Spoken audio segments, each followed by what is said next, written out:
Hana keramat je, hana je pokok ni jangan gejuk ke kelun tihun. Ya ba.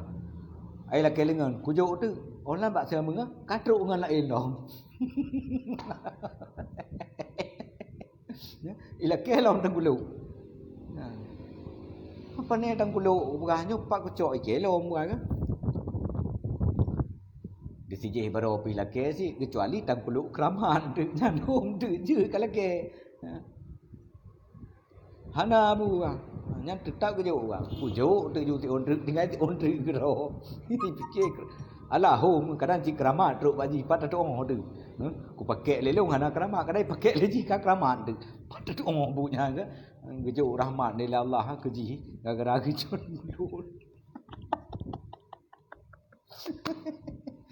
ya baik deh. Inti ji lagi-lagian hai rekan-rekan dong yang di Malaysia di Pangenteng berada untuk terfikir sabar-sabar katanya tentang persoalan akan uku yang harus dapubut untuk kebaikan insya tak terjun ya kan popos sebelah mentanjur insya benar. Jadi nyolon sambung video gunung karena putuh gunung baeh tangkulu tangkulu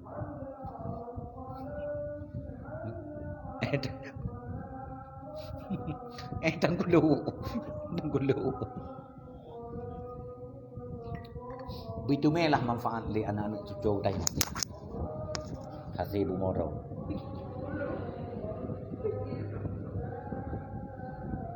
Jadi baik sampai buya duk terdendang buya tamang merazeki. Orang Aceh dibingang-bingang sampai padahal cara tetapi kai pu bingang, so pu bingang bangsa ro tu dah bangsa ro, bangsa-bangsa yang kaku dah tinya orang bangsa.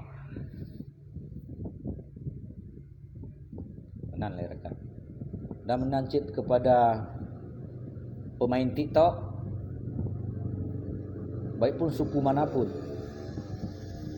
baik pun warga Aceh yang na di perantauan maupun yang na di Nanggro, baik pun kepada warga Jawa yang na di perantauan, yang ada di perantauan, yang ada di Jawa atau di daerahnya masing-masing. Sekali lagi malam ini saya harapkan kepada kalian jangan saling menghina, jangan saling menghujat tentang masalah sejarah Aceh. Kalau tidak tahu sejarah Aceh di antara Aceh dengan Indonesia, jangan banyak keluar-keluar, jangan banyak cakap, jangan mengeruhkan suasana.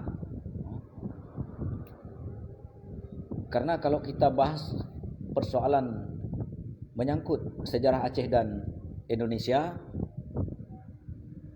saya juga bisa membahas tentang sejarah Aceh dengan Indonesia. InsyaAllah masih ada peninggalan kakek saya sejarah itu di rumah saya sebagai amanah dari kakek dulu sebelum meninggal kakek saya. Tapi kalau kita bahas persoalan antara sejarah Aceh dan Indonesia, tidak mungkin lagi karena seakan-akan nanti saya ingin membangkitkan sejarah-sejarah lama, seolah-olah saya ingin mengajak konflik. Padahal bukan. Saya tidak pernah mengajak konflik.